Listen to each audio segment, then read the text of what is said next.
Okay. Oh, Erika. Okay. Okay. So you can all see that, right? Yeah. Okay, good. So my paper presents the findings of a field work on the belief in true spirits in an animistic environment in Upper Myanmar, the psychological aspect in the individual rituals, which consist of offerings and sharing of the merits between the spirit and the believers. The particularity of these rituals lie in the fact that they are mostly kept within the family and are defined in the private setting. The large spectrum that they offer depends on the psychological aspect of the belief in true spirits. Although Theravada Buddhism is the most popular form of belief among the different ethnicities in Myanmar, its presence in the country, which dates to the 11th century, did not eradicate the belief in spirits. They have continued to exist in symbiosis with Buddhism. The cult of the 37 spirits of famous women and men who were cruelly murdered has survived until these days and can be seen everywhere in Myanmar today, from temples dedicated to them within the compounds of pagodas, side by side with the Buddha, up to shrines in private houses. The cult is a part of a very large array of beliefs in spirits, which is omnipresent both in urban and rural communities in Southeast Asia. A large part of this array is dedicated to spirits of nature, of water, of rivers, of land, as well as of trees and plants. Tree spirits are found everywhere in Burma, in both public and private compounds, and are marked by a small shrine or a shelf attached to the tree in which believers make their offering to the tree spirit. This could be a Yokkha-Soe, literally a spirit possessing a plant, or a Boboji, literally great-grandfather or a guardian spirit. In this, Buddhism is combined with animism. The term animism was defined by anthropologist Edward Taylor to refer to the belief in spirits as an earlier stage of religious development. Taylor saw animism in a hierarchical perspective. He and his followers judged animistic beliefs as primitive in opposition to the development of belief in the West, which was taken as a model for any religious development. Researchers of the post-colonial era revealed this as a simplistic and erroneous form of hierarchical organization of religions. Perceiving animism as a primitive form of religious structure caused researchers to avoid the term. In the last 2 decades, however, things have changed in theory and in practice.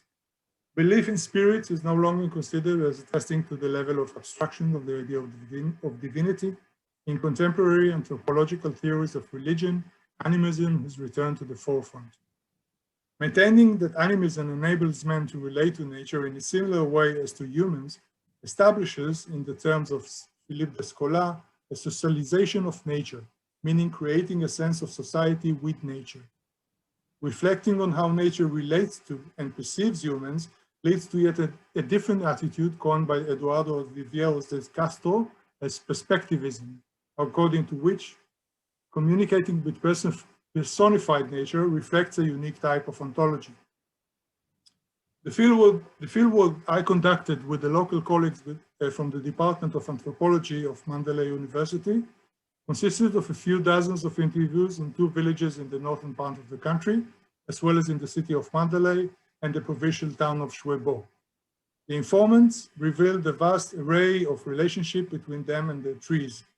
These relationships are realized in a large spectrum of private rituals.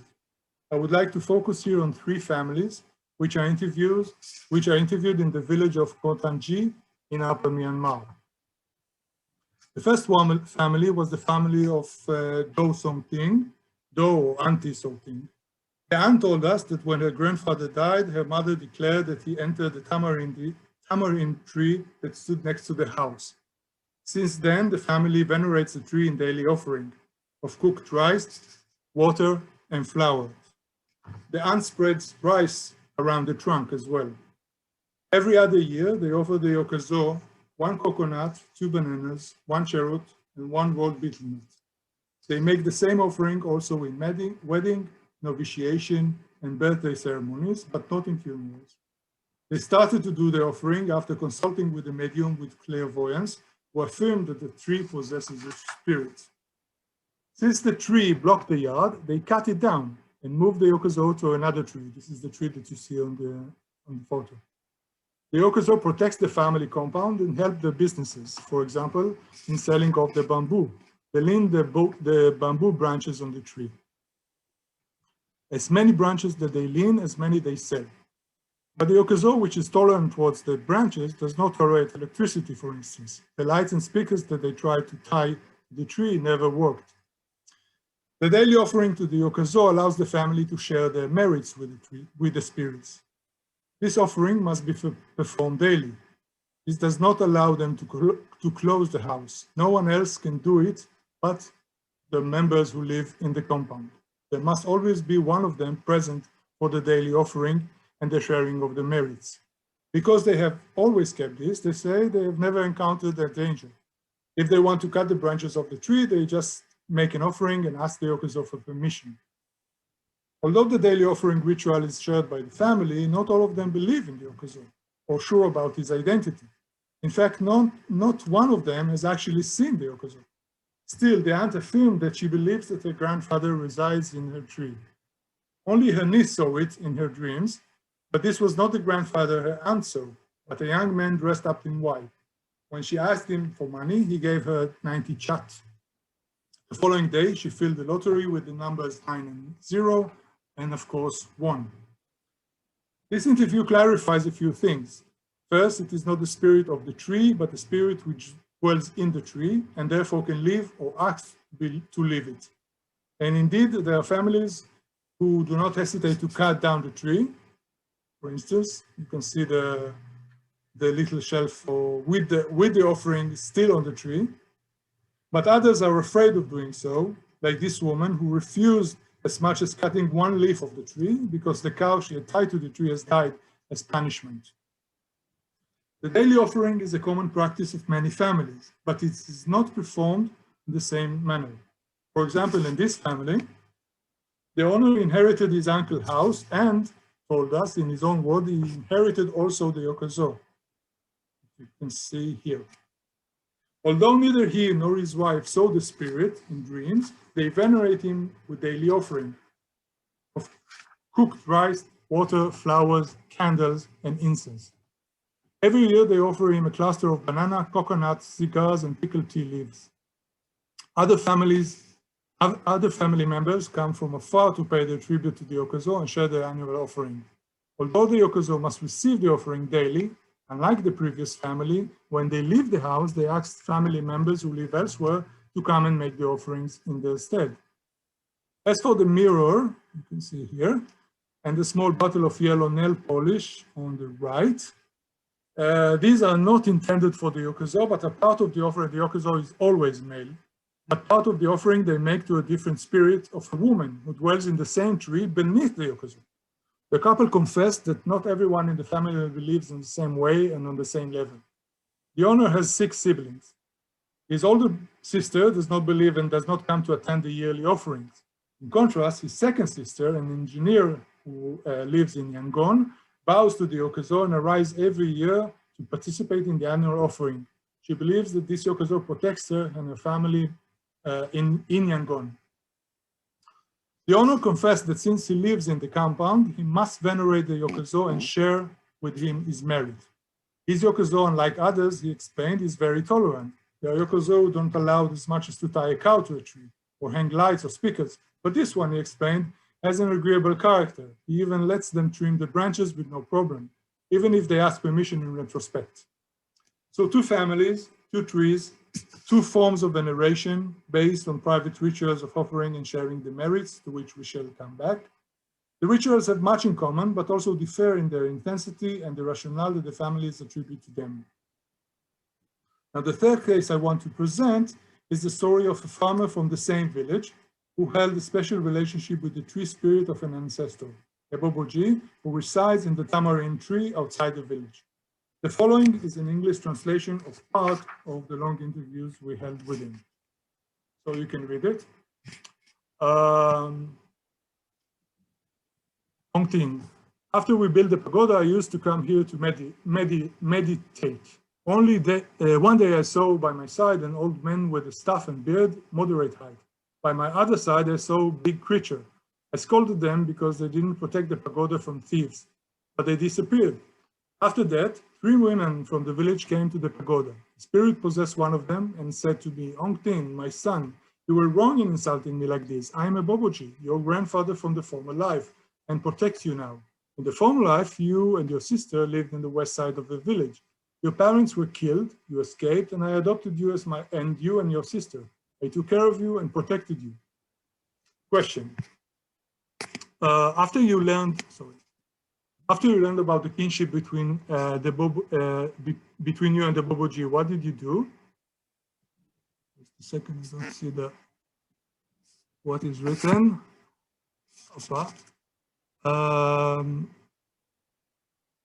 When I'm counting the beads, I share my merits with him. Question: what about offering? The answer: I don't know. I don't do daily offering because he said to me, "I need nothing from you." But twice a year I make offering. When I do that, he possesses another person and tell me what to do through that person. I escape accidents because I vow to him. When I travel, I always vow to him. Before I go to sleep, I pray and share my merits with him. I never encountered the danger. He promised to protect me if I continue with my meditation. Do you ask the Boboji to help you? Of course, we are human beings and always want something. I ask the Boboji for support, but do not get a lot, only enough for eating. In my pocket, I always have 3,000 chat. I didn't become rich. When I want to offer flowers to the pagoda and have no money, I vow to offer flowers, and although I have no money, I immediately get it. So I have conducted a few dozens interviews in Myanmar in both rural and urban milieus. All of them, without exception, were centered on the same topic, the interpersonal link between the believer and the Yokkha-Soe. Each relationship was unique. Even within a single compound, within a single family, the relationship was first of all individual. Each family member held or did not hold a personal relationship with the tree. Many times the distinction between the tree and the spirit were not clear, and people refer to the tree itself, which they considered animated. The religious dimension proves to be built on a personal psychological dimension. The relationship entailed the notion of the way the spirit received and related to the believer. In fact, the Buddhist belief in reincarnation makes the tree not only a part of the human society and family, but also make him dependent on the believer. The rituals of offering of the tree spirits vary between family to another and are defined according to the relationship between the believer and the spirit. The main objective is to perform a sharing of merits. All informants emphasize the sharing of the merits, which is a central rationale in Theravada Buddhism. The system of merits and demerits serves as a base for the Dharma, literally the right way, through which a person can improve his moral degree in order to climb his way up to nirvana in the next life. Free spirits are not considered deities, but just like humans, are part of the same cycle of spirit which functions on the principle of accumulating merits. Just as much as humans, free spirits rely on humans sharing with them their merits in order to advance in the moral level. If the tree spirit acts unjustly toward a human being, his merit decreases.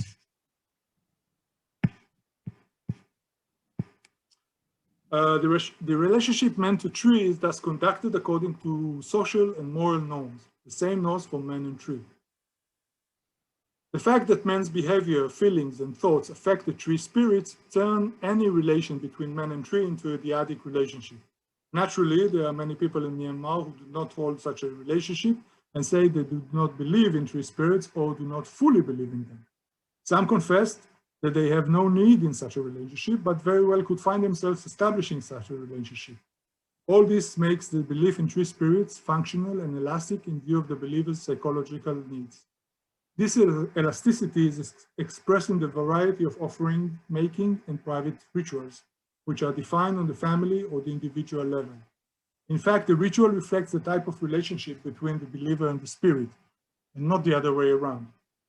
I would like to end this paper by quoting the words of this rickshaw driver from Mandalay, who explained to me why he does not need to make offering to the Yokkha-Soe in his tent. The tree is old, he said, maybe more than 100 years. And like other trees in which there is Yokkha-Soe, the custom is to honor them with offerings. The tree can punish the man with a stomachache or a headache that will pass only after repentance and offerings. One morning, he told us, the municipal service arrived to cut down the tree, but the workers were afraid to cut it down. The Yokkha-Soe revealed himself to them and forbade them to cut down the tree. But I do not make offering to the Yokkha-Soe myself, he said.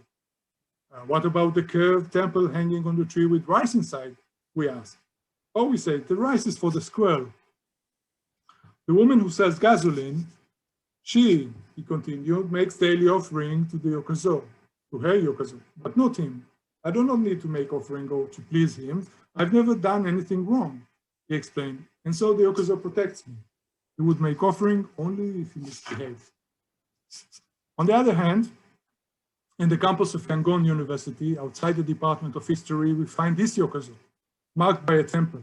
Inside sits a golden Buddha figure and a smaller figure of a monk in a saffron robe attentive to the Buddha sermon. On the left is a gilded jug with fragrant leaves inside, and on the right is a bottle of mineral water and a small blue glass to serve water to the Yokkha-Soe as offering. Beneath the wooden temple, hanging from the tree, right on the ground, is an open square metal temple with a glass pyramid roof, out of which shines a wooden figure of a standing man wearing a white robe with a burgundy ribbon and a red gold turban. This is the figure of the Yokkha-Soe, who receives the daily offering. This is the spirit of Monk Ting Ong, the historian who founded the department, became director of the university, and guards the department and the university ever since. This is the secretary of the department. So, to conclude, we can see that the rituals of offering to tree spirit vary from believer to believer and depend on the way the believers perceive and define the personal relationship they hold with their spirits. Even the sharing of the marriage, which is central to this relationship, can be performed independently and sometimes even without the offering. In other words, the private rituals of the believers in tree spirits are performed according to the psychological aspect of the relationship. Thank you very much.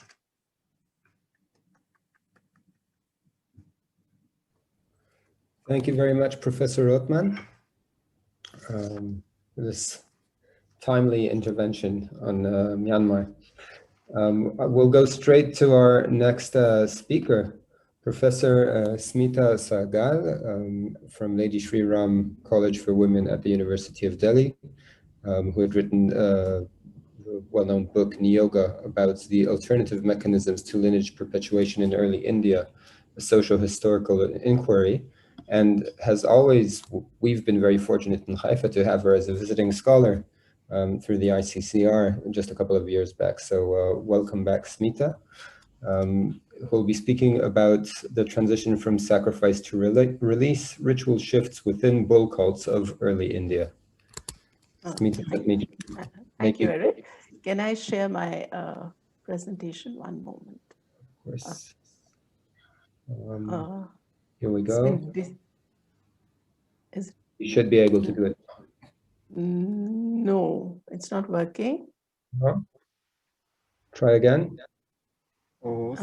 Yes, one moment. One second. Oops. I'll just, I think.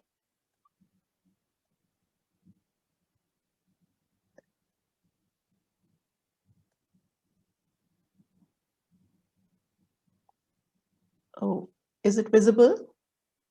No. It is not. Not yet. Okay, let me just try it once more. Press the green share. Yeah. I'm just trying to. 1 second. Okay. I think. Right. Yeah. Now it's good. Yeah. Okay. So my theme is from sacrifice to release, ritual shifts within bull cults of early India. So I'm going to take you to early India, that is to ancient India, and discuss the cultic relevance of bovine worship, which has some antiquity in Indian context. Need to define what a cult is. Within the Indian religious philosophical traditions, the expression of cult is used to designate something which is diffused individualistic belief system centered around an animal, a deity, or an individual. It may span over a stretch of time and may experience some modification without being subjected to formal doctrination. Today, it's cow that holds a very venerated space within the sacred scheme of majority of Indians, but historical explorations clearly show that at one point in time, it was the bull. The focus of my paper is to explore the role of rituals in expanding the popularity of bull cults in early India. So a number of questions come to my mind. Did it have something to do with bull's tremendous power of symbolism and ritual adaptability? Bull was one animal that could easily adapt to different circumstances and could associate itself with the divine or the mundane, with elite or the populace. Did the mythic formulations within the ritual frame reveal bull as a metaphor of masculinity, of strength, of fertility? How did the bull rituals around the bull help in sustainability of its reverence levels, I wonder?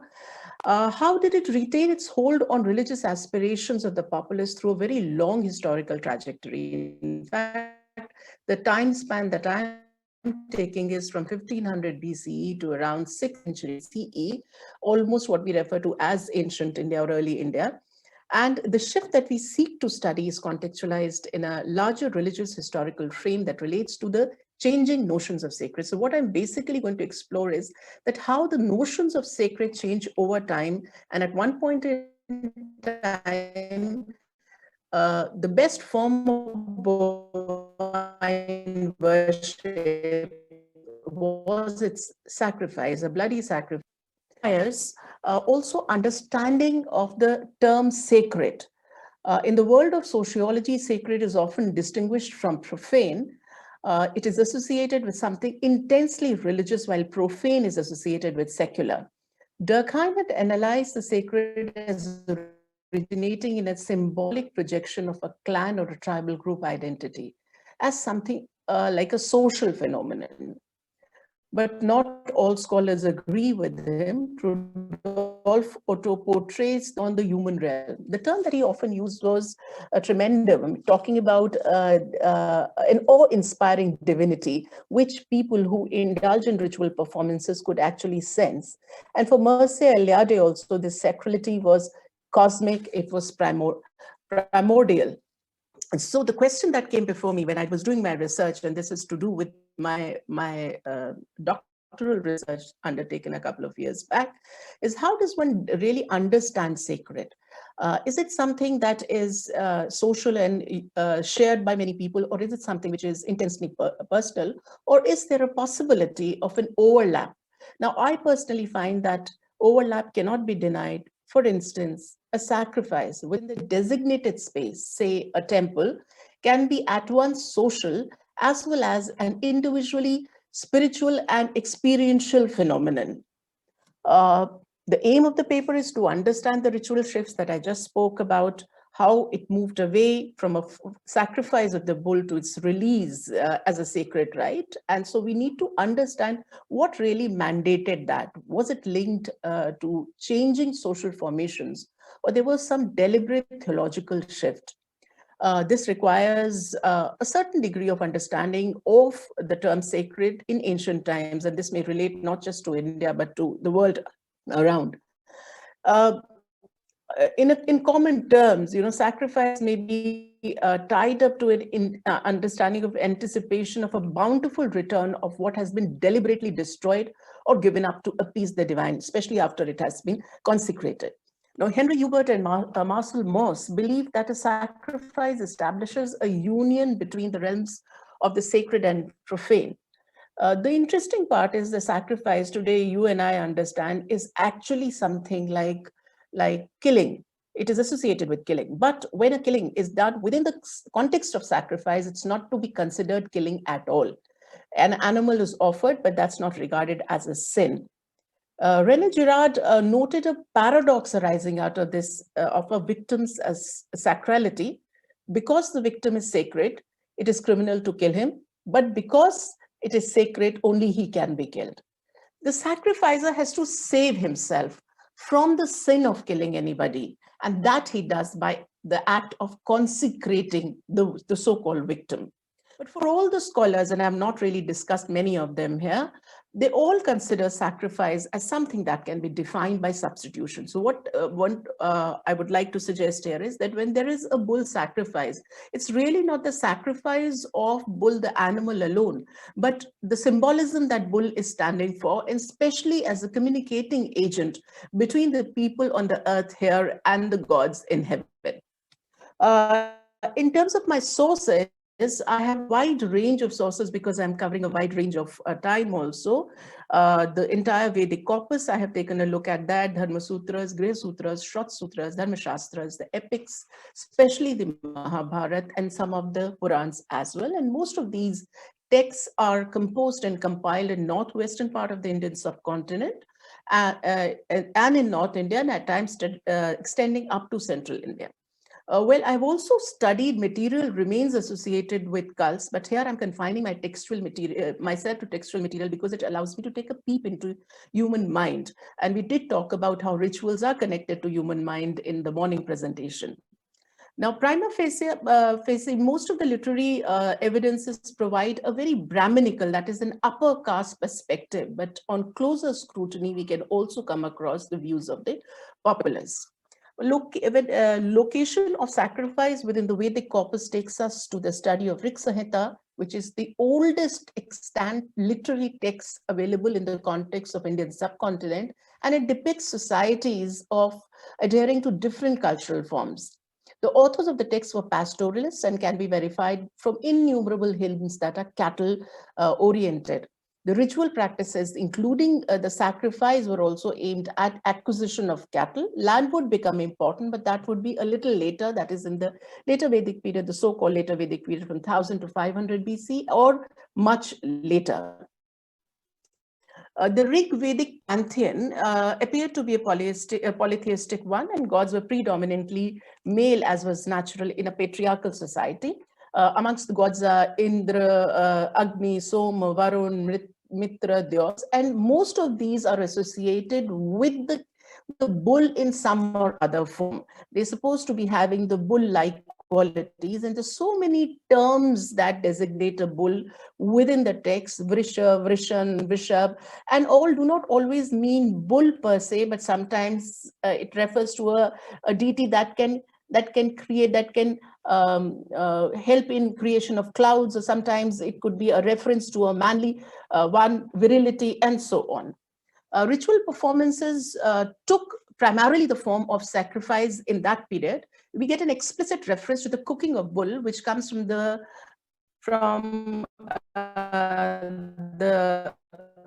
verse in the 10th mandal, where sage wear a som ring for Indra when the latter would lead a battle against enemies. So the question that comes to our mind is, did consumption of a bull or a buffalo by Indra hold any special significance? Offering and consumption of the sacrificed bull often implied the transference of its might to the sacrificer, the Yajman. But according to A.B. Keith, it may also, by eating certain kinds of animals, the animal qualities can be attained by men and gods also. So Indra would receive bulls and buffaloes, because by eating that, even Indra would get the strength of bull, and the Yajman, by approximating himself to Indra, would also be the partaker of that strength. In the Atharva Ved, the bull appears as an androgynous being, a primordial self-seminating force, and became associated with the birth of cosmos. Bull was directly Ruby, and participating in this kind of a ritual and recanting of the myth would be making you participate in that primordial experience, the way Mircea Eliade would want us to believe. So the sacrificial bull is identified with the cosmic bull. The sacrifice of the bull continues to be reflected in later Vedic texts. The Shatapatha Brahmana talks about it. In the Agnashtoma or the Jyotishtoma Soma sacrifice, Tetire Brahmana, Panchamish Brahmana, all these are very important Vedic texts. They mention Agastya, sage Agastya offering 100 bulls at the sacrifice, which was a part of the Panchashadya ritual. Similarly, there was another ritual associated with the bull called Shulagava, where the bull was offered to Rudra, but the sacrifice here was conducted without the presence of Agni. And Agni is very important. It's one of the gods that communicates, it's a communicating agent between men and gods. And if Agni is not there, then the ritual is not supposed to be really sanctified. But in this case, we have Shulgava where Agni is not present. The spot chosen is outside the village and the time chosen is night. And one wonders, was it so because Rudra was still considered an outside deity to the main Vedic pantheon at the time this got finally absorbed. So sacrifice then was performed to receive the might of the bull, to participate in recreation of cosmos, and to ensure fertility amongst cattle. But times were changing. There was agrarian expansion, and this type of agriculture got more and more integrated with animal husbandry. Elaborate rituals that gained currency in the later Vedic period also led to depletion of bovine wealth, which meant that a certain class of people were getting affected. Their cattle was being taken away because it had to be sacrificed. And there came a protest that can actually be understood from both within the Vedic corpus and outside. In the passage, in the third chapter of the Shatapatha Brahmana, an appeal was made to avoid the erasure of cattle in the sacrifice. Hans Peter Schmidt has drawn our attention to a passage in Tetire Samhita where violence is reduced in a counter-sacrifice. Accordingly, somebody whose rival performs a sacrifice in order to harm him should offer a counter-sacrifice where a vegetal sacrificial cake is offered. Now, this is very interesting. What I'm trying to show is that there is a time when the best form of bovine worship is through a bloody sacrifice. There comes a time when there is an attempt to contain it. And this happens at the mythic level also. So a number of myths come up with this very interesting substitution formula. That is, instead of the first animal to be sacrificed is Purush or the Almighty being himself, the substitution happens to the horse, from horse to the bull, from bull to a ram, from a ram to goat, and finally animal offerings are substituted by vegetal offerings. So ground is being eventually created and prepared to give up meat consumption altogether, but it's going to be a very, very gradual process. Some of these strengths can also be inferred from Brihad Aranya Upanishad, where there is a general sidelining of the idea of performing an animal sacrifice as a part of religious acts. The text revolves around the notion that knowledge was greater than sacrifice.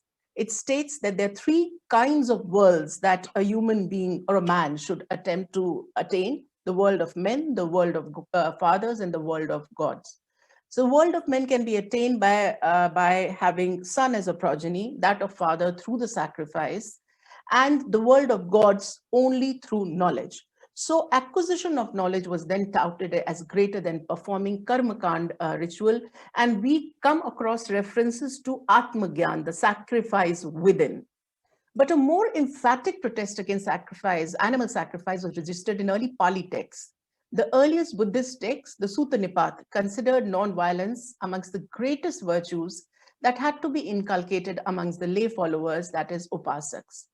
By means of a story in the Sutta Nipat, the Buddha taught that cattle should be protected. Talking of ideal Brahmins of the older time, the Buddha stated that there was a time when this ritual of sacrifice of cattle was performed, but the cattle were present and not killed. It may have been a fictitious story, but this is the way he's trying to contain the sacrifice of cattle. And he goes on to say that, like mother, father, brother, other kinsmen, cattle are great friends, and they too should be protected. They were the givers of food, strength, and beauty and happiness. Annada, Vannada, Sukhada. Equal emphasis on non-violence comes up in a number of Jain texts at this time also. Uttar Dhyana Sutra is one of them. So what we find is that there is change in the religious notions over a passage of time. However, the bull sacrifice does not come to an end suddenly. What comes up is that there is the notion of sacred and sacrifice began to accommodate new ritualistic aspects. Shroth sacrifices were the large-scale public rituals. They gave way to griha or domestic sacrifices or rituals, and there the bull became an important part of marriage rituals. Bridegroom, who is actually equated to a bull, is asked to come from the same direction as from where the consecrated bull came. So an attempt to work out a virility equation can be inferred. The association with the bride and insistence on her sitting on a bull's skin was possibly to indicate enhanced chances of birth of a male progeny. So we find that it is not that the sacrifice has come to an abrupt end, but the direction of rituals is now changing, gradually changing. So as violence against the bull came to be contained, the practice of Vrsotsarga, or the release of bull as a part of ancestral rites, became more popular. You see, ancestral rites are so important in South Asia. We've just had a presentation where we're told that the ancestors stay within the trees. And the moment you have this notion that ancestors are around yourself, you would take steps to ensure that they're satiated. So within the Griha Sutra, Vrsotsarga was a separate ritual. It was celebrated as a cattle keeper's custom, which was like a fertility ritual at one point in time, the wedding of an excellent bull, meant for fertilization of cows and multiplication of cattle wealth. With passage of time, this particular ritual gets associated with the Shraddh. Shraddh is the ancestral ritual. So the two get intertwined and the rite becomes a part of the ancestral ritual, as I said, of Shraddh, and the release of bull becomes an integral aspect of the 13-day ritual, which is supposed to bring about satisfaction of the ancestral spirits. Just a moment about talking about how the procedure, what was the procedure of the ritual. The ceremony was supposed to be performed on full moon day in Cultic. The bull should be examined first, we are told. He should be the offspring of a milch cow having young ones. He must have all auspicious marks, should not be deficient in any limb, and must be dark in color or red, having a white mouth, white tail, white teeth. Thereafter, having kindled a blazing fire among the cows, that is in the cow pen, and having strewn the grass, so kusha grass is considered to be an important grass, a blacksmith should mark the bull on one flank with a discus and on the other flank with the trident. So there is a brandishing of the bull, and subsequently wash it with mantra when mantras are being recited.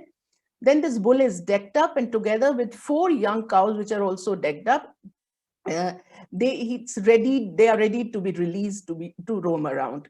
And it's also brought to a water pool where it drinks water, and it was believed that when the bull is drinking water, it reaches the mains, it reaches the ancestral spirits, and whenever this bull scratches the earth becomes abundant in food supply, and the mains are also satiated with abundant food and water. What could be the rationale of the ritual? Well, according to P.V. Kane, he conjectures, he thinks that it could be because when bulls were freed from the toil and the bulls were made to do a lot of hard work and placed in midst of pleasant surroundings, the act may bring happiness to the departed spirit. Now, I personally feel it's a nice philosophical rationale given. Personally, I would say that the bull remained a very popular symbol of fertility and is often remembered by the people. And we are talking about human minds now. They associate the bull with the potency to increase cattle supply. One bull could impregnate many cows, and the belief was that a healthy and a consecrated one was most likely to do so. But interestingly, along with the association with the mains and the bull, there is also the association with the sun. The sun has to release for the pitras, that is for the fathers, a bull on the 11th day. And Garud Puran says that if the bull is not released on the 11th day, the ancestor, that is the father, the pitras will become ghosts, they will become pretas. So that is an important way in which justification is coming around. But with the passage of time, what we find is the sacrifice continues. There's some form of sacrifice continues, but instead now of offering a live bull, that is sacrificing it, an effigy made of grass, sugar, gold can also be offered. This starts from the beginning of the common era. And one wonders that could a near total ban on bull sacrifice and substitution of bull with bull image have something to do with growing recognition of its worth in mundane activities, as well as a general abhorrence towards animal violence. Now, emphasis on non-violence or ahimsa placed by heterodox sects, that is Buddhism and Jainism, would have definitely impacted the general social milieu. Even the Upanishads had questioned mindless violence. Now what we are informed is that animal offering is not needed at all. That is from the beginning of the Common Era. Rather, the bulls were required to thrive and mate with cows. The concept of sacred acquired a new meaning altogether. Historically, as I mentioned, that it is probably because of its material value that bull comes to pervade human mind so beautifully. Even as times were changing and shifts in social formation diminish, bull continue to have the ability to bring about a link between the domains of the sacred and profane. The Puranas. Puranas are texts which come not before the 5th century CE, and they give us an insight into a possible acculturation of local book. Okay, just 5 minutes. Sorry? 5 minutes more. I'm just giving you timing. So okay, yeah, I'm just about to end it. Okay. The Matsya Puran gathered that bull was recognized as sacred being by none other than Shiva, who told Narad that the learned bull Nandi would explain rituals connected with his ordinance, his Maheshwar Dharma. So I'm just concluding now. What one can see in the process is that the term sacrifice was open to reinterpretation over the passage of time, the historical trajectory that I've undertaken to study. Bloody sacrifice was gradually getting replaced by sacrifice of vegetal offerings and the substitution of models for live animals. Simultaneously, there was a theological shift to Atmagyan, or the sacrifice within, so well expounded, even at the Karmakand, that is the ritual level. Instead of offering a bull within the context of sacrifice, it's released to impregnate more cows as a part of Vrsotsarga. The new ritual that I talked about became religiously more meritorious. Gradually, even giving away of a live bull as dakshina or dan to the priest, which would be the sacrificial fee, was replaced by substitutes. It's a testimony to amazing ability of the bull-centric religious traditions to mutate with changing milieu and later adjust also not just to the Gyan traditions, but that is based on knowledge, but also to bhakti traditions, where the sacred took the form of devotion and rites abjured violence. Thank you.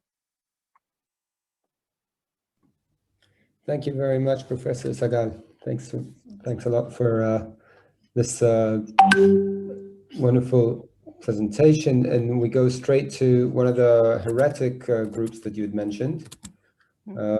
Dr. Snigdha Singh, also from the University of Delhi, Miranda House, is an associate professor in the Department of History and has been awarded her PhD from Jawaharlal Nehru University, JNU, and works on gender relationships, and especially as represented in inscriptions and visual sources, with a special focus on the early historic period, so we're not drifting too far away. Her book, Inscribing Identities, Proclaiming Piety, published in 2018, explores the recording practices in early historic India. And what I would like to ask Professor Singh to please take the floor. I will now make you co-host. And we will be hearing about, one second, okay. And Professor Singh's talk will address the stupa as an evolving symbol of cultic practices in early Buddhism. Please, Professor Singh, the floor is yours. Thank you so much. I would like to thank all the people who've hosted this, and we were looking really forward to coming and seeing Haifa University, but nonetheless, we hope we would be able to come sometime when the conditions are good enough. It gives me great pleasure to be able to be part of this grand Zoom link that is there. We've had very good sessions, very interesting, very enriching. May I share the screen? With your permission, may I share the screen? Yes, please, go ahead.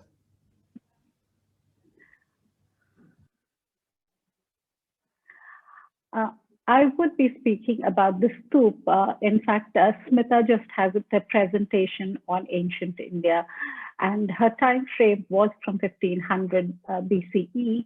I would be speaking about from, say, 1st century BCE to around 3rd century CE. Of course, my time frame is much quite compressed in that sense.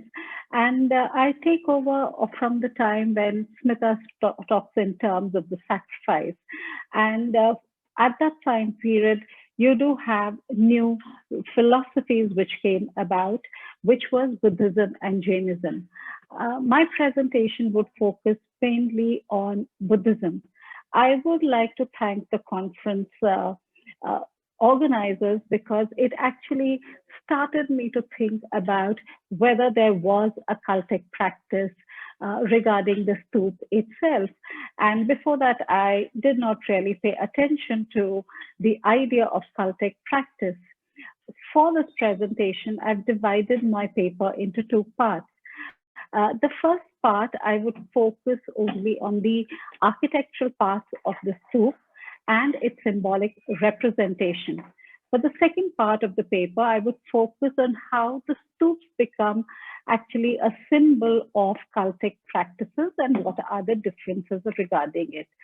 So the time frame that I am looking at is actually from 1st century, beginning of 2nd century BCE, and then I carry forward. As we all know, the Buddhist philosophy began with Buddha. And he focused on 2 aspects, basically the 4 Noble Truths and the Eightfold Path.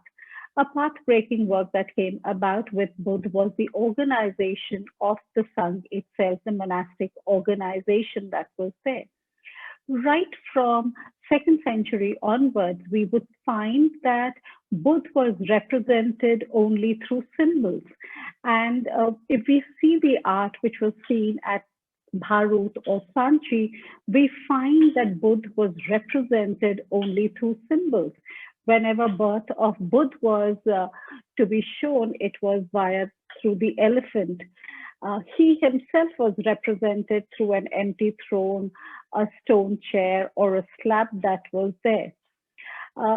His teachings were always symbolized through the tree, whereas stupa was symbolized through his parinirvan, which later would become the symbol of his body, or it would become interchangeable, interfused, that was there. There are actually 3 types of stupas that we find within the Indian context.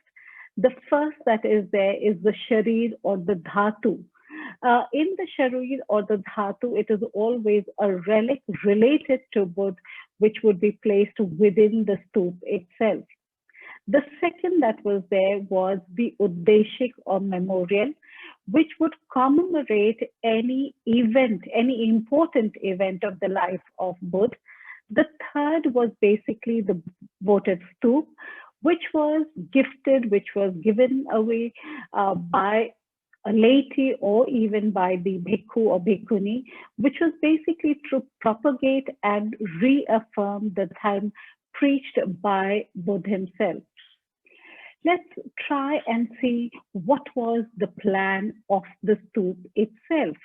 Now, the stupa is a symbolic identity, I would say, in the whole gamut of Buddhism. There are 2 ways that the stupa plan could be seen. One via the wheel itself, and the other what we could see as mandal. I take up the first aspect, which is in terms of a wheel. The stupa, if we see, it actually reminds us of a cosmic wheel. It could be identified with the year itself. It could also be equated with the cyclic time.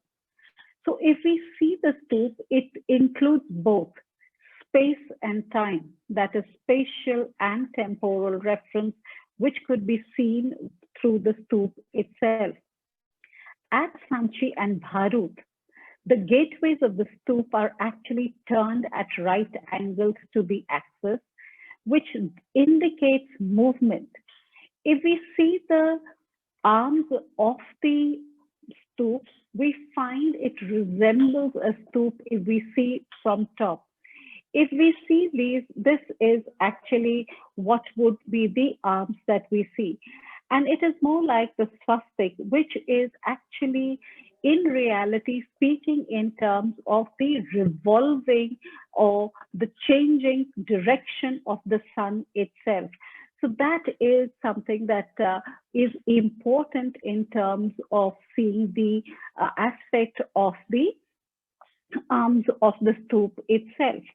The second aspect that we see, or the second kind of plan that we see, which we can relate with the stupa, is the mandal.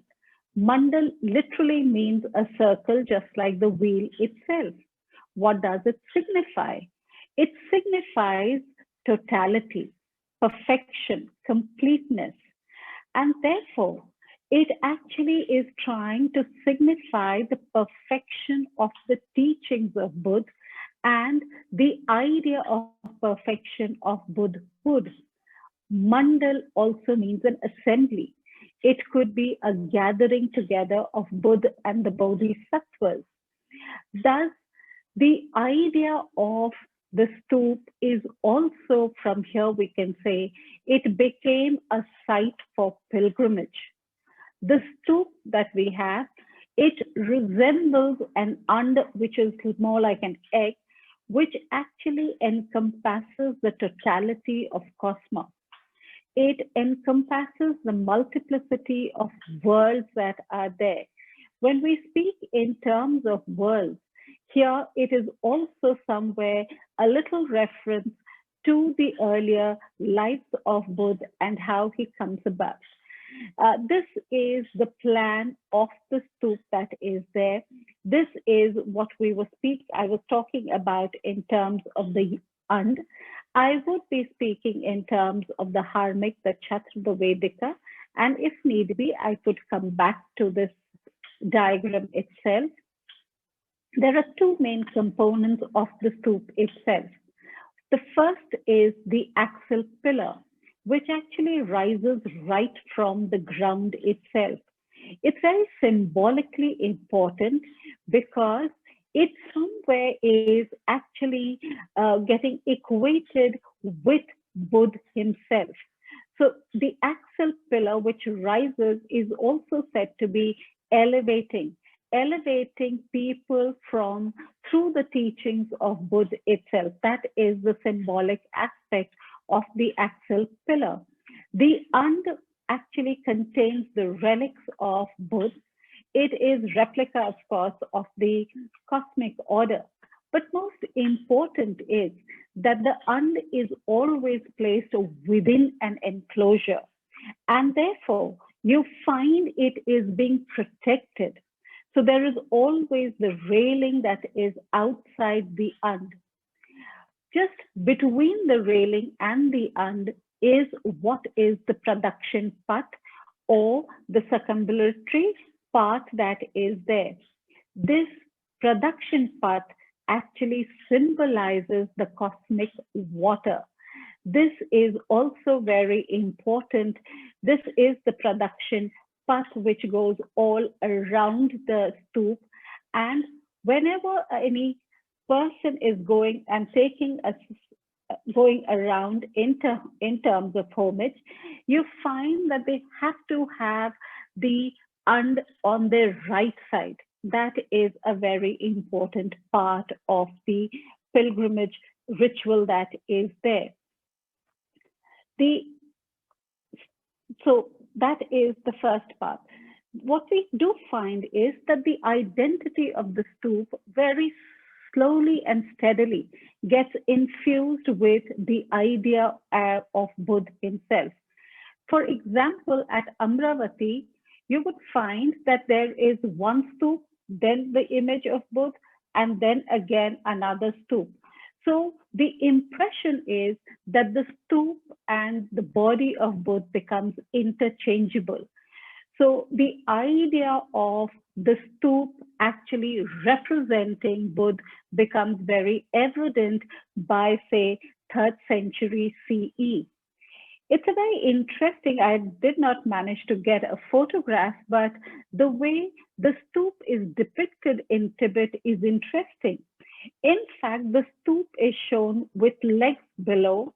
The dome is seen as the torso of Buddha, and the harmik is seen as the head of Buddha. So that is the kind of portrayal that is coming about, of course, much later in the day. The harmik is a structure which is actually at the top of the stupa itself. It is again an enclosure that we find. It kind of fences.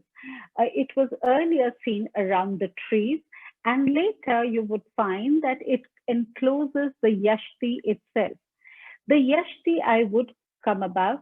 The yashti is important because it's taking the place of the axle pillar, which we spoke about in the beginning. Now, the harmik actually starts to represent the eightfold path of Buddhism that is there.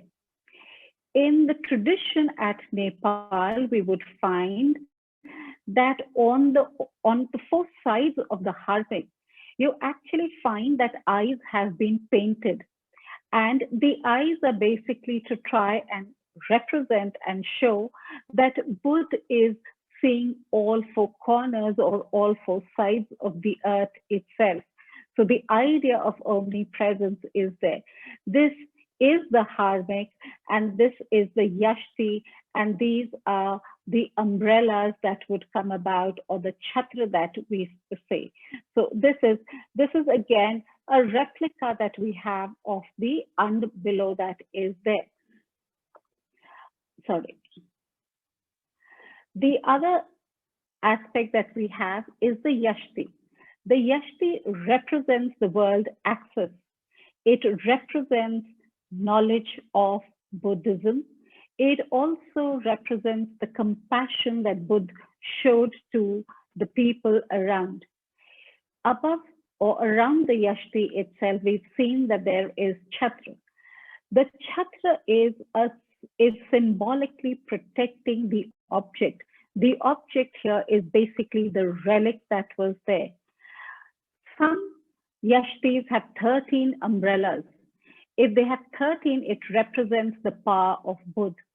Sometimes we have 3 umbrellas. The 3 umbrellas represent Buddha, Dham, and Sangh.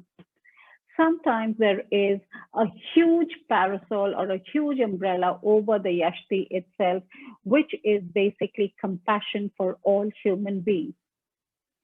The stupa also gets equated with dharma. It is said to embody the teachings of Buddha. Dharma is also equated with light.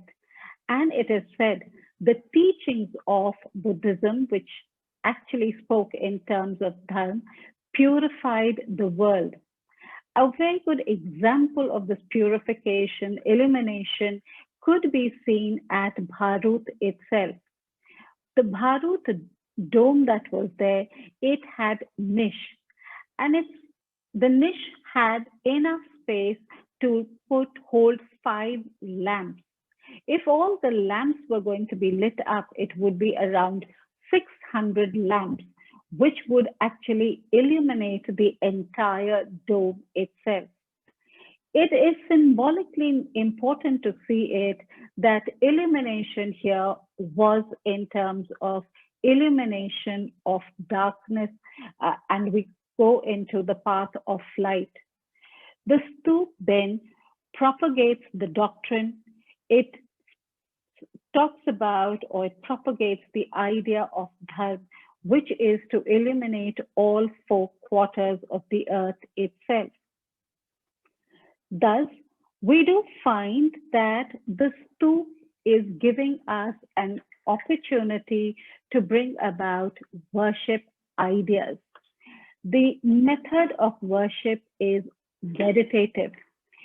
In fact, in the beginning, when Buddha was asked by Anand, what should he do with the mortal remains of Buddha? He had said not to concentrate on it, but only to concentrate on meditation. But later on, we do find that the symbols became important. Along with symbols, the statues of Buddha could be witnessed at Mathura and the Gandhar School of Art. In fact, most of these statues that we would find, especially at the Gandhar School of Art, we would see that it was through the monks, or the patronage was through the monks itself. The way of rituals were, first and foremost, Buddhism, like Jainism, was very individualistic in nature. Therefore, worship was also individualistic. There are two kinds of complexes that were there. There were the open air complex and there was the rock cut architecture. If we see the open air complexes which focused on pilgrimage also, we would find that it did not encourage any kind of ritualistic specialist. The idea was that anyone from any occupation, from anyone, could come and worship the stupa itself. Therefore, it was egalitarian, it was spontaneous, it was inclusive. And as I've already said, walking through the production path was a meditative method of worship. The two forms of ritual architecture was one for laity and the other was for the monastics, though both of them, especially the one that was for laity, was also used for the monastic itself. For the monastic, it was said that meditation was the way to attain nirvana, though the inscriptional evidence found at Bharut, Sanchi, and Western Ghats show that Buddhist monks and nuns, both of them practiced the cultic aspect itself. If we start looking at the types of stupas that were there, that is the open air and the rock cut stupa complex, we would find that there are two important areas for worship. One was the production path, which was for individual worship, and the other was an assembly area for group worship. The two areas would be segregated. In open air, it was a barrier which was created through high railings, while in the rock cut columns, you will find that there was a gap which was created through these columns. The open air areas that were there, the worship you would find gave free access to anyone who could enter through the cardinal points. There is free movement, there is free access. The worship area was very telling. As I've said, even the inscriptions that we find at Bharut or Sanchi, there is no class, one differences or distinctions that could be seen. There was also no meditator between the laity and Buddha. The laity actually could go ahead and go in for a direct worship, which is important because it's giving us a contrast to the Brahmanical rituals where a priest was essential. In the rock cut complex, we would find a little difference, and that is there was a single doorway through which a pilgrim would enter the stupa. And the stupa would, of course, be visible as soon as one entered the doorway. There was an assembly area which would be segregated, but in the rock cut complex, we do find that the monastics became very important. But something before I go ahead to the monastics, there is another point that comes about in the rock cut complex, and that is that some of these complexes did not have any relics of the Buddha himself. This would mean that now only a symbolic association could be seen in terms of the worship of the stupa itself. So there is a transition from the open air to the rock cut itself. this transition that we see, 5 minutes. Yes.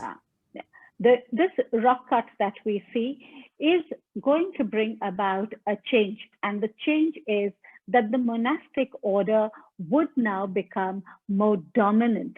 They did, of course, prefer to have the ritualistic worships being brought about, a very far cry from where Buddhism actually began. Another point that comes about through the inscriptional evidence and through the archaeological evidence is that the laity, even though it wanted to focus on individual meditation, you find that the Buddhist bhikkhus and bhikkhunis actually started to go in for the cult practice because a cadre of ritual specialists started to come about. And these specialists are known through the terminologies that they use in their epithets itself.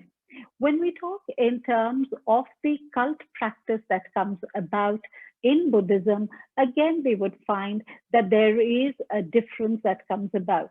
The bhikkhus were the ones who actually donated most of the statues of Buddha rather than the bhikkhuni. So there is a gender differentiation that will be coming about. Therefore, thus, once we examine the kind of cult worship that comes about, we do try and see that there is a transition, there is a change that comes about. And even if we had not gone ahead, we do realize that the faith actually changed. It brought about a cultic practice during this period of time. Thank you. Thank you very much, Professor Singh. Thanks for this enlightening lecture. Dovetails well with what we just heard from Smita Sahgal.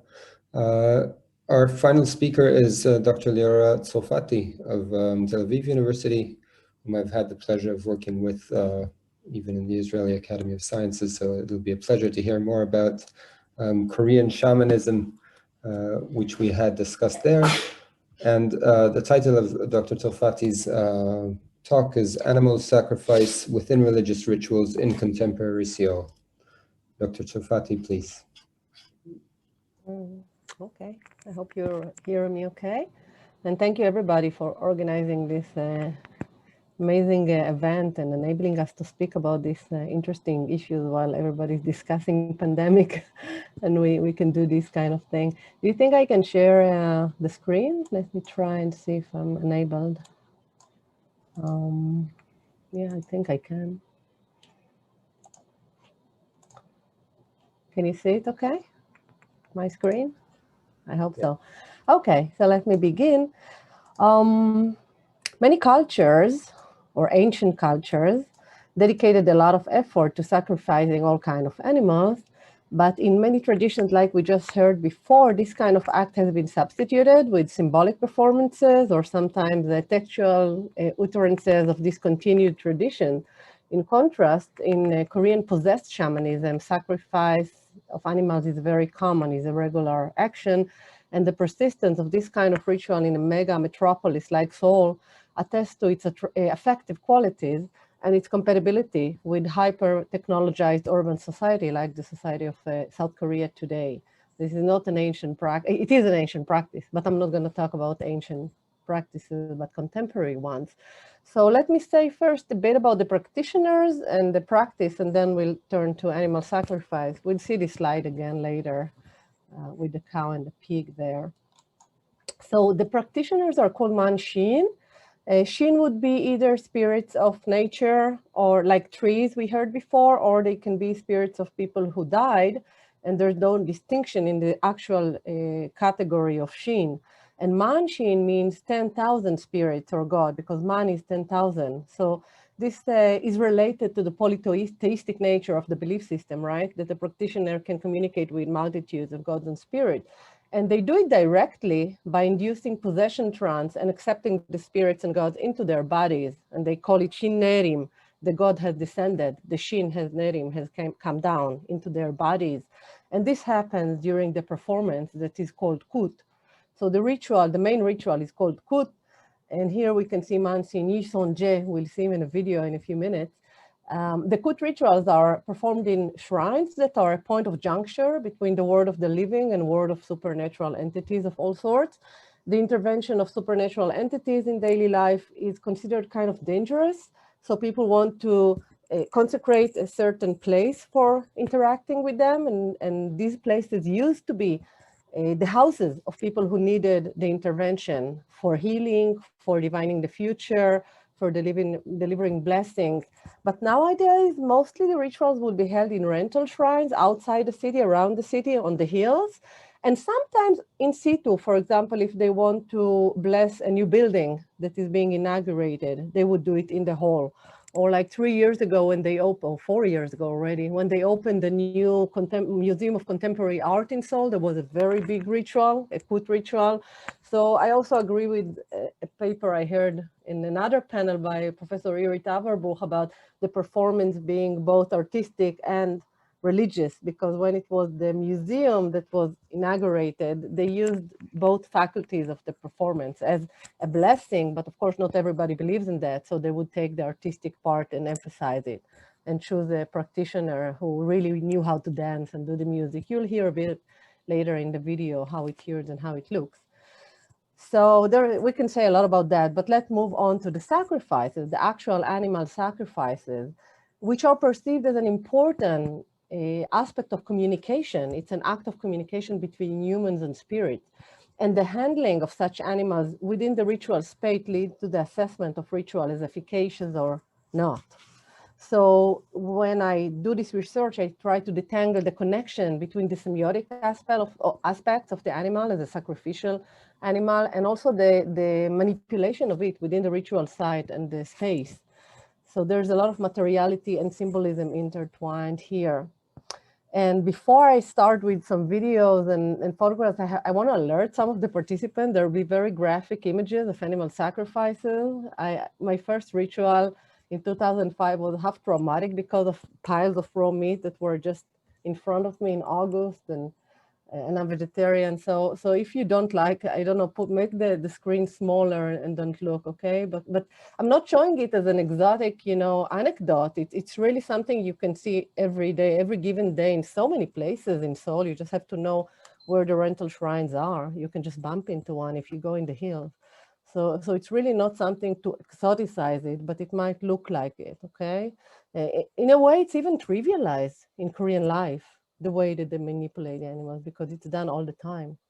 So having said that, we can see the bundled chickens on the left. We'll say what they do with them later.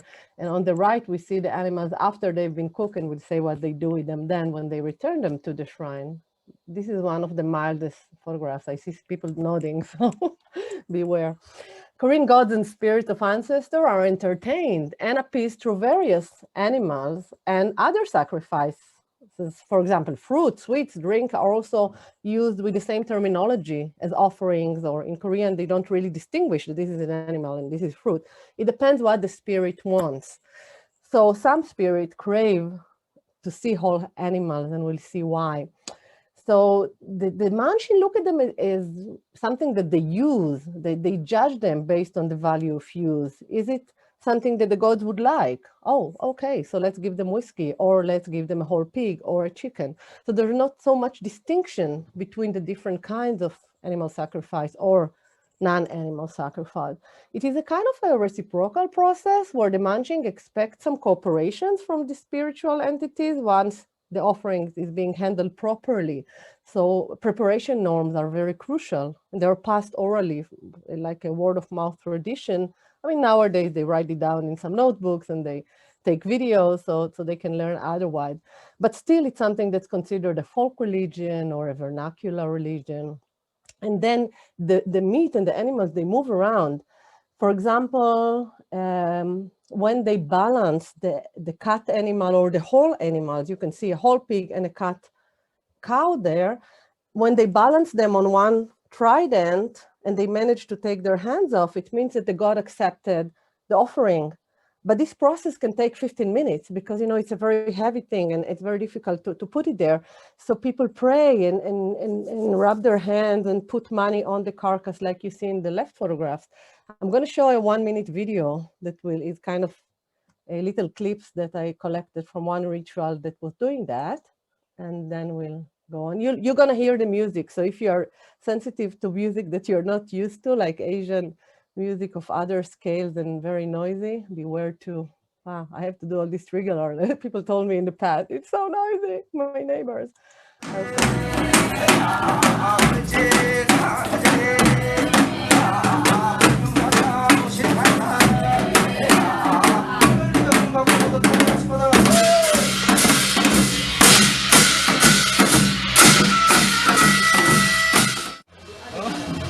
밭에서 헐는데도 마음이 이렇게 허전한 건가 우리들과 말 못할 고민도 많고 어디 가서 이 몸이 다 털긴 3대8란 있는데 3대8란수 다 걷어가고 뭐라 자동문 시험 다 걷어가고 상상은 열어둔다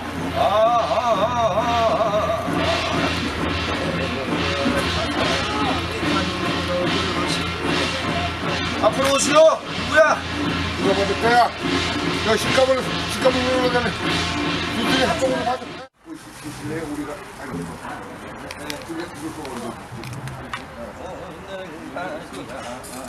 찍어서 올리는 게 낫지 않나?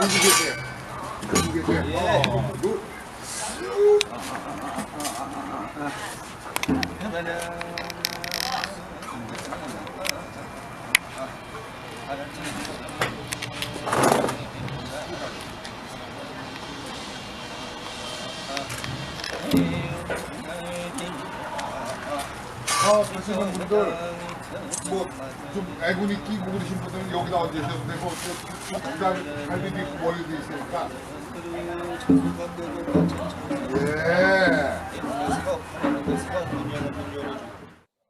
So this one was very fast. He was very happy. I don't know if you noticed, but he just put the pig. It's like 70 kilos on one central point. He's very talented, this manchin that we've seen, the male one, the tall one. Other aspects of animal sacrifice that we can observe often are theatrical splashing and smearing of blood from the sacrificial animals. Hens and chickens are used as scapegoats and they come live. We'll discuss that in a bit. I'm sorry. I want to show you another piece of how they use the chickens to take out the evil influences on a couple that had problems with conceiving children for many years.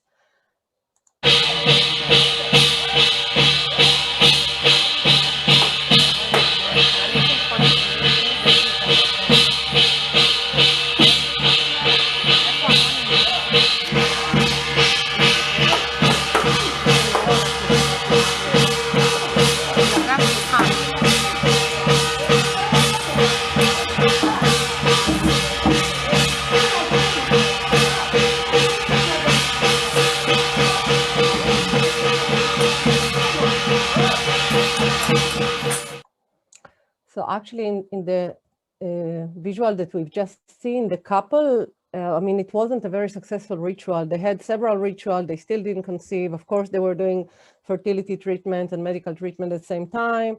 And this ritual was like last resort. It came after several hours, different other manners to appease the spirits, and nothing happened well. And all the omens came out wrong. So they were using the chickens really as a last resort. It's not something they do that often because then there was fire and they were plucking their head and doing all kinds of things with the chickens. But it was really a very difficult ritual that was not going well. And they were using this kind of ritual.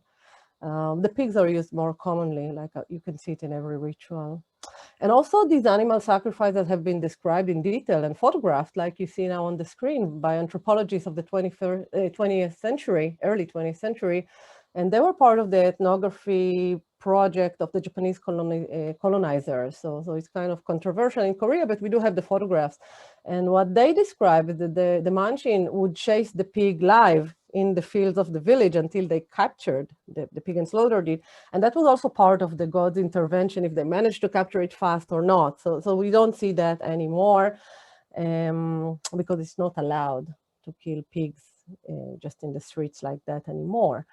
So now we see the raw meat and the whole carcasses being brought to the shrines by butchers, and many of these rental shrines have a walk-in fridge, huge fridges, because imagine that they have to keep sometimes for a day or two a whole carcass of a pig or a cow, and also the butchered part. And sometimes they would have several shrines in the same complex. So they really have like huge rooms to refrigerate it. And Seoul in the summer is very, very hot. So they really have to maintain the animal in good shape, that the gods would be happy about it. They can't, put very old meat. In old times, they used to perform more rituals in the winter because it was very difficult in the summer to keep the meat fresh. But now you can see rituals throughout the year. So technology helps there. You don't have to do it in the freezing cold, and you have these fridges. When I analyze these sacrificial animals, I look at them as objects of affecting presence. I'm using a term of Robert Plant Armstrong that talks about object, something that their usage and presence changes something in the world. So in this case, we can see how when the pig is not balanced well, people would put money on the pig because they really think that what happened with this object is meaningful. And the object creates a lot of affect. So people can believe in things, and people can be happy or sad by what happens with the object. We can use the term object agency, using Bruno Latour's actor network theory, discussing how agency of the object itself creates the efficacious outcome of some rituals. And we can see that animals and meat in this respect are really one of the most expensive and impressive part of the ritual in Korea, the shamanic ritual, which is an expensive event anyway. And many Manchin describe the level of importance of a specific ritual, citing the specifics of the animal that would be offered. For example, like a whole cow ritual is very rare and expensive, but a whole pig ritual is more common. So when they discuss the animals or judge the animal's importance through monetary standards, we can understand that it's kind of a ritual props, and not necessarily an animal with animistic belief that the pig has a spirit. You don't hear that kind of talk. That sometimes we hear when we talk about Native Americans, that the animal that is killed has some agency as a spirit, but you don't hear that in Korea. So the animal is just one of the other props and offerings.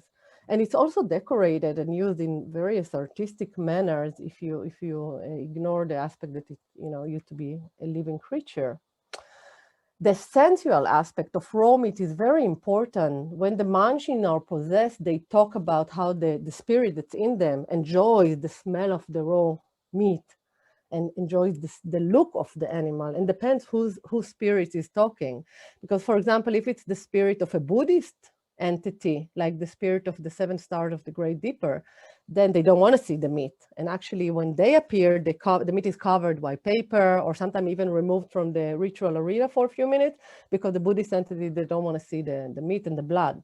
But if it's a spirit of a general, like Genghis Khan, even Genghis Khan, it comes to rituals, but usually Korean spirits are more common. The Korean generals of ancient times, like mythic generals, they want to see blood and they want to play with knives, and they do it with these carcasses, like the Manchin can stab them and splash blood and do this kind of thing that the spirit tell them to do while in their bodies, and that's the way they believe it to be. So in this manner, the presence of certain animals in certain moments can also tell the audience which kind of spirit has arrived, or which kind of spirit is anticipated or being invited, because sometimes the shamans invite the spirit deliberately, and sometimes some spirits just arrive. So the meat has different, and the animals have different meanings, and they go through different stages throughout the ritual. Some Manchin do very interesting thing with them. For example, some of them wear them. You can see here the Manchin preparing to wear the pig and dance with the pig. We'll see later how it looks, and people putting the money in the pig's mouth and stuff like that. And that's a manner that I call it activating the animal. So the pig was lying out there and it was a props, but now it's going to be a communication tool. So they put it, they move it, and then it's being activated and becomes part of the sacred aspect, and not just the visual mise-en-scène of the event. Let's see one special act by Manchin Yi Son-jae. We saw him in the beginning with the big fan. He has a very unique act. He's a very, very famous male Manchin. He climbs on sharp blades with a pig on his back. You'll see it. We have half a minute maybe. Almost all Manchin that become possessed stand on sharp knives. This is part of the conventional practice, but he does it with the animal. So it's even more efficacious. Oh, and here, oh, I wanted to show you this first, how they can use cow and pig together in this big ritual, but let me move. Oh, did I skip the video? There it is.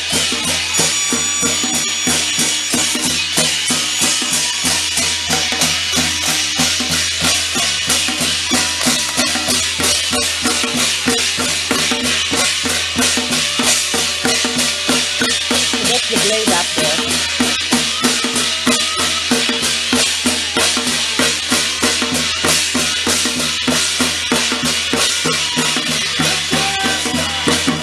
So now his bare feet is going up on the blade, 2 feet, one in front of the other. And he's going to be standing there for like 10 minutes, delivering divinations and blessing. He's about 60 in this video. It's like 5 years ago. He still does it, less than when he was young. But you know, the pig weighs, and they always take like big pigs, they never take a small one. They always check that the knives are sharp before they go on, they begin the ritual, because the gods can't be tricked, you know, in this aspect. But it's interesting that the god can be tricked when they cover them with paper, when a Buddhist spirit comes. So there's not something very coherent here, but it's really how they use it. And as long as it's within the norms, it works nice. Isonje said that his spirits told him to go up on the blade with the pig. And he didn't invent this act, but it really distinguished him among many other practitioners. Let's see how he stands on the blade now.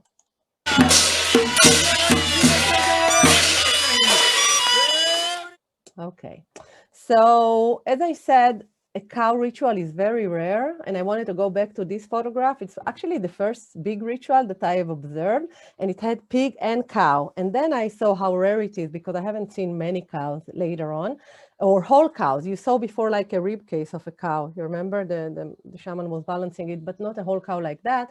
And that was a very special ritual. So they really needed to appease the gods well, because it was the first ritual of a novice practitioner who had very hard time to be initiated.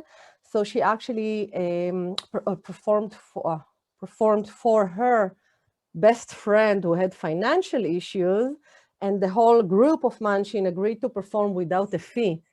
So there was a lot of spare money in the planning, and they could buy a cow. So all the Manchin were cooperating with the novice Manchin that, you know, could be a very successful one if the gods would be happy in the first ritual that she administered, and her friend would, you know, have financial help. So it's really like balance. If you give a lot, you're supposed to get a lot from the spirits, and that's the way it works. People that don't believe in that in Korea really feel bad about it, not because of the animals so much, because animal rights movement in Korea is kind of new, but more because people that have real financial difficulties try to put up a very sumptuous ritual and spend a lot of money to get back. And so there's all this discourse about what's right or wrong, but the Manchin treat it completely as something that should be done. And actually most of the money that's spent in the ritual goes to these offerings. There is some wages, but not as much. They are not rich people. So when they use the cow, for example, here you can see how the Manchin kind of rides the cow. So she can also sing some myths and some historical, you know, mythology or semi-history, or however we want to talk about it, or some generals riding into the field of battle and kind of reenacting and dramatizing the myth with that particular spirit that misses what they felt during life. So they can actually feel and smell and do everything through the body of the Manchin, or that's how they believe it works. So when I discuss this and when I read about it with other Western scholars, people really don't like the use of the term animal sacrifice. So I mean, I don't think we have a lot of Koreanists here, so maybe I could skip that, but I want to mention it because I think it's a very important part of us being scholars, working within communities of scholars. So in Western language, we don't hear the word animal sacrifice. We always hear about meat offering. That's what I was that's the reason I was so shocked in my first ritual when there were these huge piles of meat and whole cows and whole pig, because they always write a meat offering. So it sounds really like, well, meat offering, it's nice. You don't feel the sensual aspect when you say meat offering. But when you talk with Korean scholars, they would use the Korean term, huiseng chemul, is like animal sacrifice. and it talks about moon, about the animals. So there is a very big difference between how Western scholars would discuss Korean shamanism within hyper-modern society, trying not to make it look like ancient, you know, not politically correct culture, and the way Korean treated. So when I asked the shamans, I'm wondering what makes the difference in scholarship and in shamanic view, and are they the same? So many scholars say, well, you know, most of the meat that is offered is butchered already. Sometimes we have this big pig, but what happened now with this kind of argument, which I ask, you know, is there really a difference between a whole carcass and meat if it's raw meat? And many scholars told me yes. In other cultures, there is difference. In other cultures, you talk about meat offering when it's not a whole carcass. So what's happening now with shamanism in Korea, because Korea is becoming such a rich country, you see more and more whole carcasses. Even cows have become much more common because people have more money. So it kind of, you know, turned it around. I'm getting there. So, well, for shamans, it really doesn't matter. If they had the money, they would take the whole pig anyway, even when they use the smaller parts in the past. That's what shamans say. When I asked them, does it matter when it's killed? Because some people say animal sacrifice is only when you butcher it. So we see it only with the chicken, but not with pigs. So most of the shamans say, well, if the government would allow us, we would slaughter them. We wouldn't care. We can't do it. You know, the Ministry of Health would come and shut down the business. So we have to wait. But that's why our ancestors, shamans, did that. So I don't take this so much as their explanation. And what I do hear from shaman is the really important is what they do with animal, what kind of spirit they want to invite, what's the purpose of the ritual, and which spirits would come if we give them a cow or a pig, or how strong is the problem. That's how they say, how strong is the problem, it would be their thing. So let's conclude here. And well, I think you got it from what I'm saying. In my opinion, the material presence of this dead animal is very important. It exerts agency, it exerts affect. People are really emotional when this part of the ritual comes. And it doesn't surprise Korean that much, because in Korean shamanism, which we didn't get to discuss in depth in aspects of belief, the gods and spirits are imagined as humans, like the paintings, the statues, they look as people. You can see it here, so many gods and spirits look just like humans. And when you want to throw a big celebration in Korea, you'll always have slaughtered animals being offered. So true, they won't eat them raw, while the manchin, when she possessed, can put her head into the cow and kind of munch on it and say, oh, it's so tasty. But still, you know, it's not a rare thing to see a whole pig rolling in a Korean barbecue or something like that. So there is kind of a parallelism between the way that Koreans celebrate in their own secular parties and they celebrate the gods and spirit in religious terms. And in that manner, they would actually try to appease the spirits that might be angry or that might be needed the same way they would appease their colleagues in work or some other humans. They would throw a big feast and let them eat animals. So in that respect, we might think again about the term animal sacrifice, or any feast with animals, or, well, I'm debating. If you have a good idea, tell me. And thank you very much for holding on if you managed to observe what I was showing here. I know it's not easy. I'm used to it, but still, it's not easy. I'll stop the share and I'll end here. Right. Thank you very much, Liora. So from a feast of sacrifices or offerings to a feast of questions, please feel free to raise your virtual hands or type in your questions. Professor Notial, please. We can't hear you. 1 minute.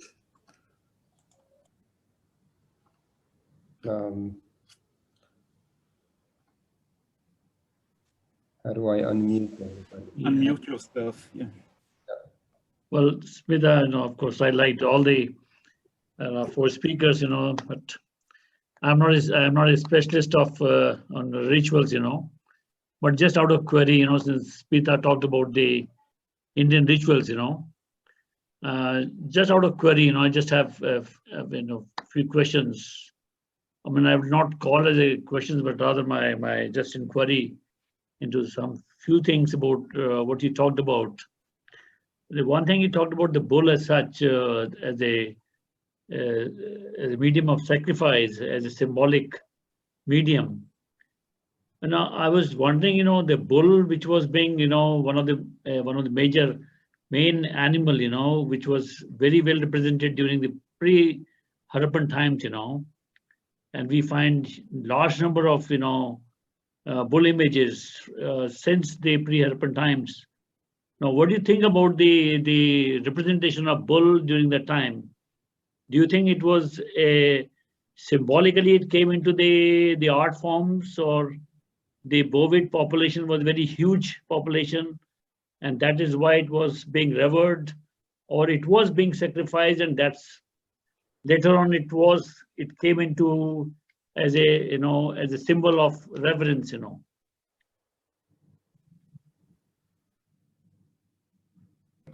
Smita ji, could you please just unmute yourself for a minute? Sorry. Thank you. So I would say it would be a mix of all. My own research shows me that bovine, especially at the time that I was covering, the bull had a pervasive presence in the mind of the populace. The way I analyzed and found it is because of its material importance at that time. The way, and also because it could stand as a metaphor, both the things, because it's something that can be associated with masculinity, with virility, with fertility. It is an animal that can be used for traction. It's an animal that can also give you manure. So many qualities are associated with it, and definitely it is pervasive in the minds of the people, because the earliest of the text, the Rig Samhita, has at least 176 references to bull per se, and compared to cow, there are many more references to bull. In the Harappan times, sir, as you're talking about, I feel it is not only within the Harappan civilization. I think all around the civilizations, the Greek civilization has so many references to it. Mesopotamia has so many references to it. It is something which must have been recognized for its basic worth. And then it becomes a part of thinking. Somewhere psychology comes to play. I have tried to compare it to the horse also, and horse somewhere I find is a very elitist animal. It's not something to which many people could have an access. It is difficult to domesticate, it is difficult to maintain. And so within the Rig Samhita itself, you have so many references to horses, but those horses are supposed to be yoked in the chariots, and they help you in capturing the cattle. And yes, it is important. It's in a hierarchy, it is certainly more important than the bull. But bull as such is far more important in the minds of people throughout. I could see what fascinated me was the way it could mutate by meaning bull could mutate. What I basically mean is that people are not ready to give up on bovine worship. And so if it is not full-fledged bloody sacrifice, then the sacrifice of an effigy or release of the bull or some or other aspect would keep coming up and keep it centered in their entire thought process. And gods are going to be associated with it. Men are going to be associated. The first crown that comes up is also made of the bull horns. So its pervasion is what fascinated me compared to anything. And then it could easily become a metaphor. It could easily become a symbol for so many things. And the most important thing is a bull can look after itself. See, compared to a horse has to be looked after. A bull can scavenge things and look after itself. So it doesn't ever become a burden on those who are maintaining it. And it's among the earliest of the animals also to be domesticated. So Arik, may I add few, because this question is raising many connecting many other questions also. So if you allow me to add few more questions into it, may I ask? Professor Notial, maybe if I could just to make sure, because we started a little late, so I want to make sure. I just asked one more thing, because please. I just want to inform you. I think if there's one site, which we excavated in Western Himalaya, that is called Purola. It is a very huge site. It's a basically ritualistic site. It's basically a fire altar in the shape of a flying eagle.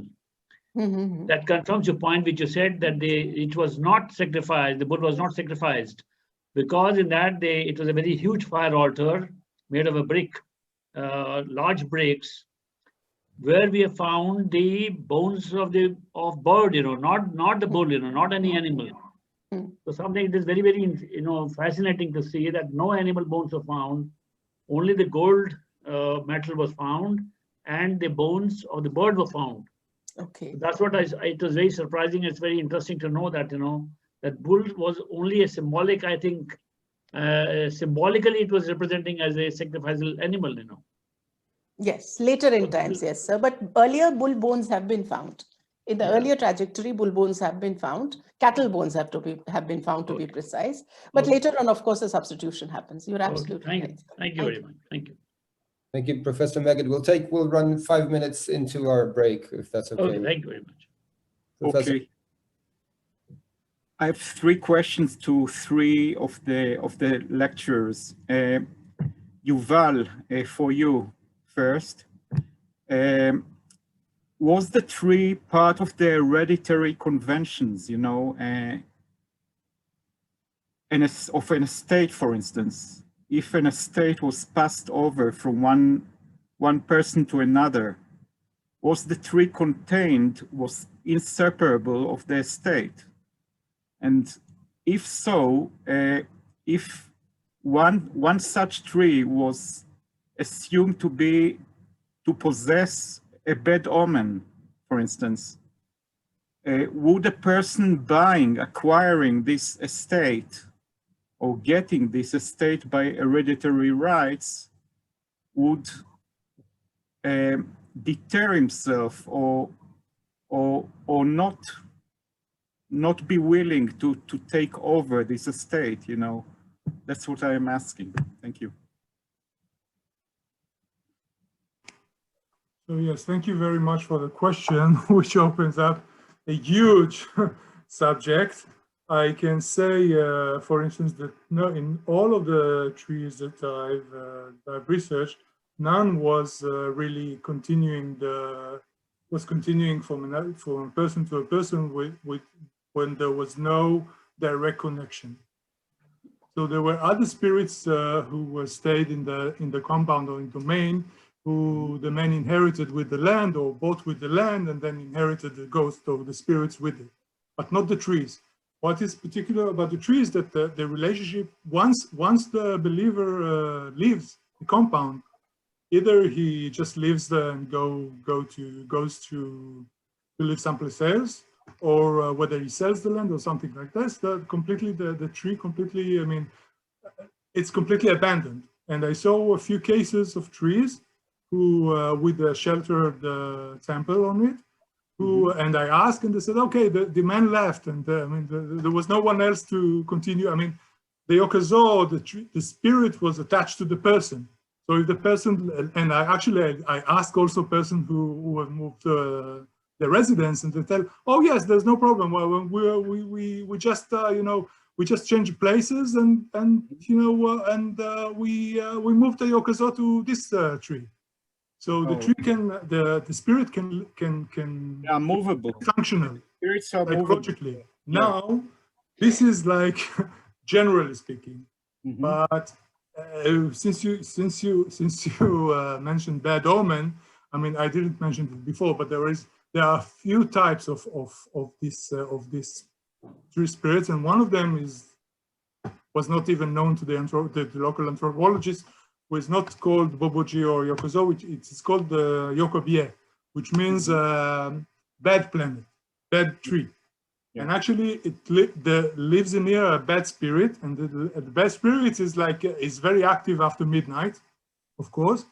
And people are very much afraid of this, of them, and they are only the shamans or the Nakadu, and the shamans is not a very good term, but only the people who are have the authority over the spirits can handle them.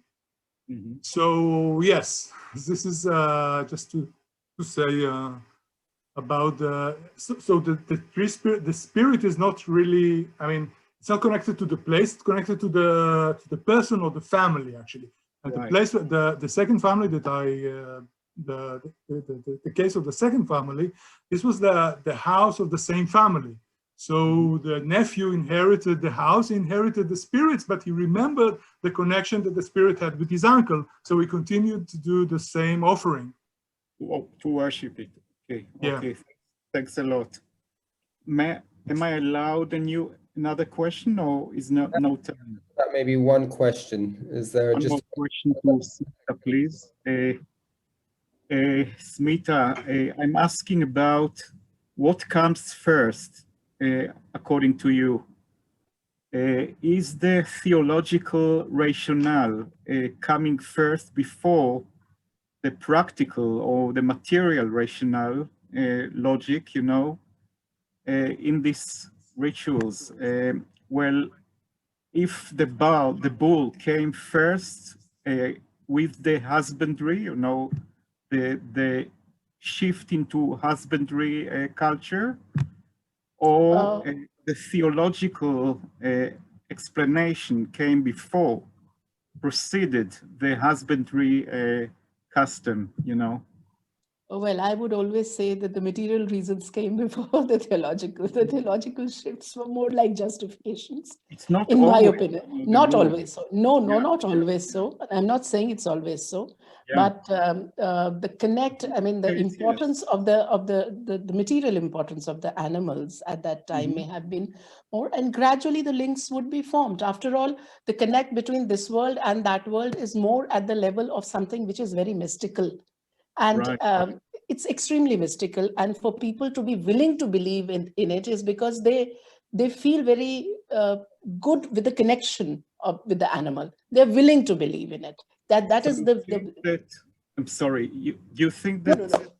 that the material, you know, the economic explanation or the economic side of it would come a little before, but once it has come and once the theology is already seeped in, then it will become very difficult to make out what came. I mean, for the subsequent generations, then it becomes difficult, because But then the tuning and retuning will keep on happening about ideas and you know, what I found in my research was that things may change, the rituals may change, the centrality of worship has not changed.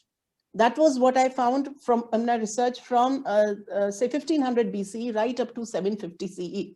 The entire, in some or other form, the Hawaiian worship would continue.